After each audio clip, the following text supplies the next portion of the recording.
Transmiten LRA, Radio Nacional, LS82, TV Canal 7 de la televisión pública, junto a todas las emisoras que integran la cadena de radio y televisión de todo el país. El Servicio Internacional RAE, Radiodifusión Argentina al Exterior, en el marco del programa de fin de mes de noticias descafeinadas. Desde los estudios de Radio Bit, habla al país el locutor de los 40 millones de argentinos, el doctor José Ignacio Casserly. Muy bien, esto es mi columna, entonces son mis 10 minutos. Mientras tanto la cortina en algún momento arrancará. Banana. Nadie lo sabe. Están sonando cosas, ¿no? ¿Puede ser? Escuché como palabras. ¿Estás escuchando voces? Sí. Una que decía banana. No sé. Yo no quiero. No sé, digo. Yo A lo mejor hay un espíritu en el estudio. El espíritu de la banana. ¿Y por qué no? Ese anda dando vueltas hace mucho tiempo. Epa. Bueno, estos son No me hago mis cargo. 10 minutos, como decía. En este caso vamos a hablar de... es un tema que seguramente a mucha gente le parezca re aburrido, pero me chupo huevo. Básicamente, que es el revisionismo histórico. Ajá. Mucha gente no sabe qué es. Mucha gente dice que la historia le aburre, cosa que me parece grave, pero que al mismo tiempo es entendible. La historia suele ser aburrida, ¿cierto? Porque está mal contada generalmente. Pero bueno, no vamos a entrar en el tema de por qué a la gente le aburre la historia o no. Ese lo dejaremos para otro día. Cuéntanos una historia. En este caso voy a contarles, ¿por qué no una historia? La historia de cómo se fue formando el relato oficial de la historia. Ustedes, está muy en boga hoy en día hablar del relato, por otras cuestiones. Pero el relato histórico existe, ciertamente, hace mucho tiempo. Yo voy a hacer algo muy simple. Te voy a nombrar 3 personas. Son tres personajes históricos de la Argentina. No es Batman. El Eternauta. Tampoco. Pero es argentino. Sí, Es es cierto. histórico. Es cierto. Sí, pero el no. Eternauta. Pero no es. Mafalda. Ajá, ¿y qué más? Clemente. Podría ser. Clemente no es una persona igual, pero podría ser. Entonces el Inodoro Pereira. Y no lo pedirá. Bueno, yo te voy a nombrar 3 personas. Quiero que me digas lo primero que se te ocurre sobre esas 3 personas. O lo primero que te acuerdas que te hayan dicho. Fácilmente. La primera es muy obvia, es muy fácil y es la figura más controversial del revisionismo histórico. Guido Zuller. Juan Manuel de Rosas. ¿Qué es lo primero que se te viene a la mente si yo te nombro a Juan Manuel de Rosas? Mazorcas en el orto. Más cerca sin auto. Qué lindo. Si yo te nombro a Bernardino Rivadavia. Radio de Rivadavia. Radio Rivadavia, es cierto. Y Manuel Dorrego. Una calle. Una calle, es cierto. Muy bien. Estos 3 personajes, usted, señor que está en su casa, dirá. Yo en la escuela me acuerdo que me han contado sobre esta gente. Juan Manuel de Rosas es uno de los personajes más polémicos de la historia argentina. Para muchos, Juan Manuel de Rosas fue el primer dictador, la primera tiranía fue la de Juan Manuel de Rosas. De eso se ha encargado la historia oficial de los que vencieron a Rosas en la batalla de Caseros, entre ellos Mitre, que fue el que escribió las primeras páginas de nuestra historia, que se encargaron en su momento de demonizar a Rosas y mostrarlo como el malo, digamos, porque viste que la historia tiene que tener un malo y un bueno, si no es como que no tiene punch. No es una historia. Claro, no es divertido. Entonces tenían que conseguir un malo. Entonces los indios y Rosas fueron elegidos como el malvado. Mientras que, por otro lado, Bernardino Rivadavia era elegido como uno de los héroes de la historia argentina. Bernardino Rivadavia fue, para el que no lo recuerda, igual que Juan Manuel de Rosas, igual que Manuel Dorrego, gobernadores de la provincia de Buenos Aires, los 3. Bernardino Rivadavia fue gobernador de la provincia de Buenos Aires en el 1820. Muchos no lo recuerdan, pero Bernardino Rivadavia fue el primero en vendernos a los ingleses cuando firman con la Baring Brothers, cosa que nadie recuerda. Un acuerdo parecido al de Rocky Runciman, que era darle a los ingleses toda nuestra materia prima y que la vendan y que se queden con la plata, básicamente, ¿no? Digamos, para ese momento era lo más lógico, por lo menos para el paradigma de los gobernantes de la Argentina, era lo más lógico porque Argentina no tenía industria para producir materia prima y necesitaba la plata. Entonces Bernardino Rivadavia, que además fue... Pero sí. si nosotros no nos quedábamos con plata, por lo que dijiste. Y sí, porque a vos te compran la materia prima, esa es la plata que entra. Lo que no vuelve es nada, digamos, ellos te están produciendo algo para volvértela a vender.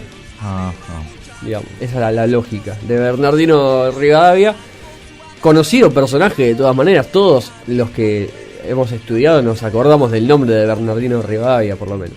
Es uno de los nombres más conocidos. Igual que Juan Manuel de Rosas, que es un nombre muy conocido. Juan Manuel de Rosas llega a la provincia de Buenos Aires después de una lucha interna muy grande que se da en la Argentina cuando cae Rivadavia, entre los unitarios y los federales, los famosos unitarios y federales, de los cuales Rivadavia era unitario.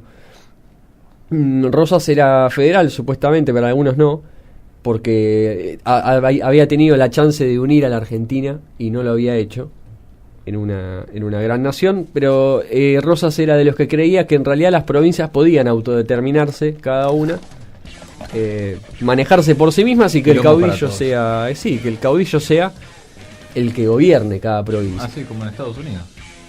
Parecido, ¿por qué no? Parecido. El tema es que Juan Manuel de Rosas era ciertamente era un ser muy autoritario. De hecho, todos los enemigos de Rosas o eran colgados en la plaza pública, o se fusilaban, o se tenían que ir del país. O les metían un choclo en el orto. Básicamente, les metían un choclo en el orto. Es muy probable que haya pasado. No sé si hacían choclos acá. ¿La mazorca no era lo de él? La mazorca era, claro, exactamente. La mazorca era una especie de lo que hoy en día sería un brazo armado. Obviamente, en esa época ese concepto no existía. Pero era algo así como el brazo armado del rosismo, que era el movimiento claramente que defendía a Rosas. Y bajo ese nombre les metían mazorcas en el orto. El problema de Rosas es que Rosas nunca fue lo malo que dicen que fue, digamos. De hecho, meterle un choclo en el orto de un enemigo es bastante malévolo. Sí, tiene, o sea, Rosas tiene su lado oscuro, obviamente, innegable. Pero muy bien dice uno de los diputados, cuando Rosas cae, después se firma la Constitución. Rosas cae en el 52, en el 53 se firma la Constitución de la República Argentina, liderada por Urquiza, Alberdi, Mitre. Uno de los diputados que estaba en ese congreso votando para la Constitución dice: si nosotros a Rosas no lo declaramos hoy como enemigo público, la historia lo va a devolver como un héroe. Bastante bardero. ¿Por qué? Porque entre otras cosas que habían pasado entre el año 20 y el 53, José de San Martín, que es el ídolo máximo debe ser de la historia argentina, el prócer nacional, le había regalado su sable a Rosas. Y en el ámbito militar, regalar el sable es una de las muestras es una muestra de aprecio y respeto gigante. Es la muestra de respeto y de consideración más grande en el rango militar. Y San Martín lo había hecho con Rosas, digamos, algo que no es casualidad. Un Rosas que era terrateniente, pero que al mismo tiempo, como bien dice el tema que estamos escuchando de fondo, que es un tema de los científicos del palo justamente, Rosas era un terrateniente, pero que pensaba en los que trabajaban en su campo, digamos, que no los explotaba, y que además fue el primero en tener en cuenta que el indígena era importante tenerlo a favor y no tenerlo en contra. Entonces Rosas, en vez de matar a los indígenas, como después hizo Roca en la campaña del desierto, prefería tenerlos de aliados, que era algo mucho más inteligente, a fin y al cabo, porque así no te hacen quilombo, digamos. Toro sentado. Sí, toro viejo, ¿no? Toro paspado. Toro paspado, ¿cuántos toros habrá, no? Bueno, se me fue el tiempo, pero creo que dije lo que quería decir a fin de cuentas. El revisionismo histórico se ocupa justamente de esto, agarrar a algunos personajes de la historia argentina que están demonizados o que no están en el lugar en el que deberían, y decir, bueno, pero acá falta esto, digamos. Hay una parte que no se contó. Dorrego es otro que nombré al pasar. Dorrego era gobernador de la provincia de Buenos Aires y es fusilado por Lavalle en algo que nadie se acuerda. O sea, las calles se mataban entre sí. Las calles se mataban entre sí en la época en la que tenían patas. Dorrego y Lavalle se pelean porque Dorrego es federal y Lavalle es unitario, y digo, nadie se acuerda de Dorrego ni de lo que hizo. Dorrego evitó una guerra con el Brasil, que no es poca cosa. En esa época Brasil era una potencia militar para lo que es, digamos, el cono sur, ¿no? Nosotros estamos hechos para que nos hagan el hoyo en las guerras. Claro.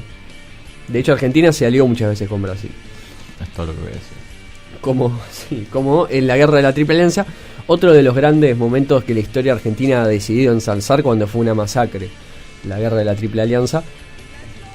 Eso nada más. Un saludo a la familia Mitre, que durante años ha comido de todo esto, gracias a su padre, digamos, el gran Mitre, Bartolomé Mitre, que está en los billetes de 2 pesos, que fue el primer historiador argentino. Mitre, que escribió la historia de San Martín y de Belgrano. Qué hombre con tiempo. No, claro, qué cosa. Bueno, presentanos tu tema, así bueno. podemos tomarnos el palo. Este disco sale entre el 10 y el 20 de octubre, ahora mismo no recuerdo. Ya pasamos un adelanto llamado Cuida tus modales en castellano. Esto es Sirenas del Sirens, del nuevo disco Lightning Bolt de Pearl Jam, que es un tema de puta madre. No voy a decir más nada, escúchenlo. Chao.